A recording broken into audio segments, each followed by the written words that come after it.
Iranians wave down with America flags in the streets of Tehran. All right, let's go ahead and jump into this immediately, see where this takes us, guys. This is a suggestion via channel member. Iranians chanting death to America and waving down with the USA flags, taking over the streets of Tehran after Operation Midnight Hammer. Iran's president even seen at one of these protests condemning U.S. strikes on Iran's nuclear sites. Deputy Director of the U.S. Office of the National Council of Resistance of Iran, Alireza Jafarsardeh, joins me now. Alireza, great to see you as always. These protesters are what the regime in Iran wants us to see. But what are you hearing from your sources as to how the majority of Iranians actually viewed these strikes? Well, certainly, Todd, this is the most the regime could do, just line up their own forces into the streets. And remember, for the past 4 years, the Ayatollahs have been doing these kind of rallies, chanting death to America, death to Israel, death to the MEK, which is the main opposition movement in Iran. Yeah, they're basically the leakers. They're how we know where these structures kind of were, right? That is actually responsible for exposing much of the nuclear sites in Iran. That's where they're concerned. The regime is benefiting at this time because everyone is so focused on the situation of the war and everything, but they know once the war ends, the population have rejected this regime over the years. The mullahs benefited from the policy of appeasement when we expose these nuclear sites in Natanz, in Fordo, in so many other sites, the world had a chance to stop them. They didn't. They gave them concessions. They gave them money. They legitimized the whole program. Now that era is over. The regime is facing a very important existential threat, and that's the people of Iran. Absolutely. Remember, there have been several rounds of major uprisings in Iran since 2018. People chanting death to the dictator, death to the oppressor, being the Shah or the supreme leader. That's where the real threat is, and that's why our leader, Mrs. Mariam Rajavi, she, right after the strikes, she said, now is the time for Khamenei to go. Now is the time for the opportunity, neither concessions or appeasement nor war. Now is the time for standing on the side of the people of Iran to end the rule of the clerics, standing on the side of those resistance units who are confronting the Revolutionary Guards. Yeah, guys, I definitely back that 100% here. So I've been to Iran a couple of times, over the last 2 decades or so. When I was on my journey of traveling the world, right? And I can definitely tell you the people of Iran absolutely are not people who are generally in love, let's say, with the supreme leader. Let's just be completely honest here.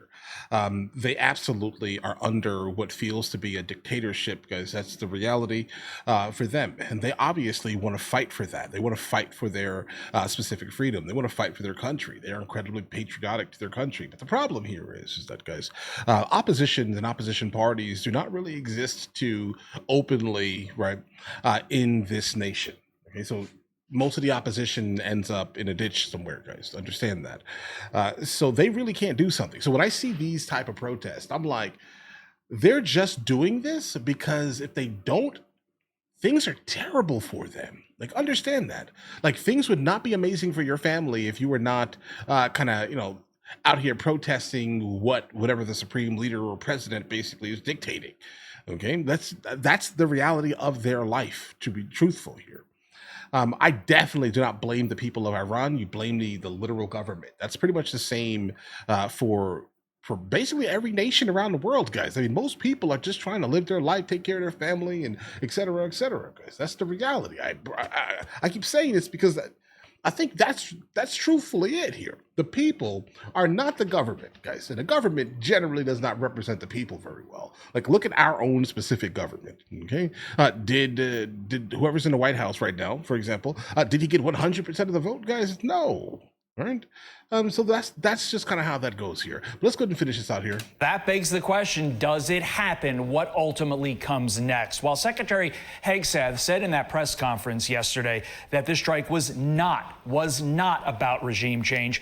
President Trump really did leave the door open in this Truth Social post yesterday. Quote, It's not politically correct to use the term regime change, but if the current Iranian regime is unable to make Iran great again, why wouldn't there be a regime change? And then he writes, MIGA, make Iran great again. You are one of the most foremost experts on possible regime change in Iran. Do you expect it to happen ultimately now following these strikes? No. Right now? Well, certainly no. The position that President Trump has taken and the U.S. administration is prudent because no one is asking the United States to do the fighting for the people of Iran or the Western nations the same way. There is no need for boots on the ground or appropriation of money.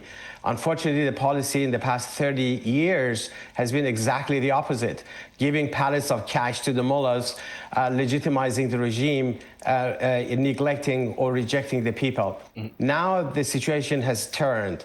It's a great opportunity for the outside world to see the realities, as President Trump said, that is upon the people of Iran to bring down the mullahs. And let me tell you, there's not going to be chaos after the fall of the Ayatollahs.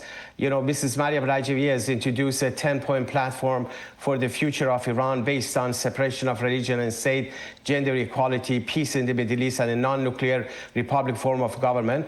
She has defined a transitional period that after the fall of the Ayatollahs, within 6 months, there's going to be free and fair elections leading to the formation of a national and constituent assembly, and it will be the representatives of the people of Iran who will determine the future of the course. So everything is very clear. One thing is well known now is that the mullahs must go.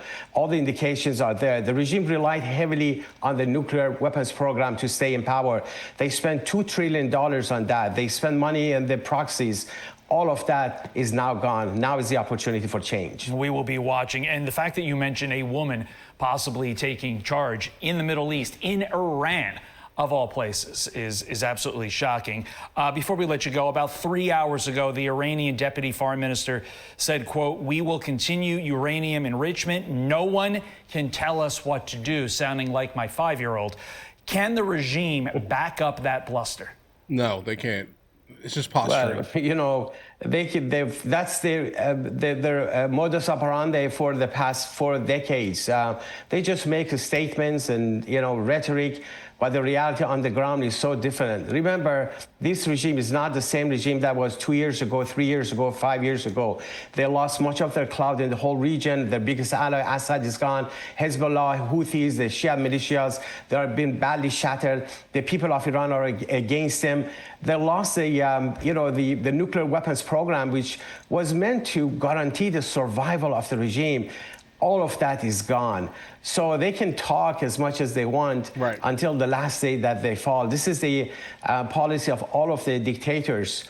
They seem to be and talk the way that they are invincible until they fall. Ali Reza Jafarzadeh, a true expert in all issues Iranian. Okay, guys. Okay. It's definitely intriguing here. I can't imagine them actually stopping anything. They're going to keep going.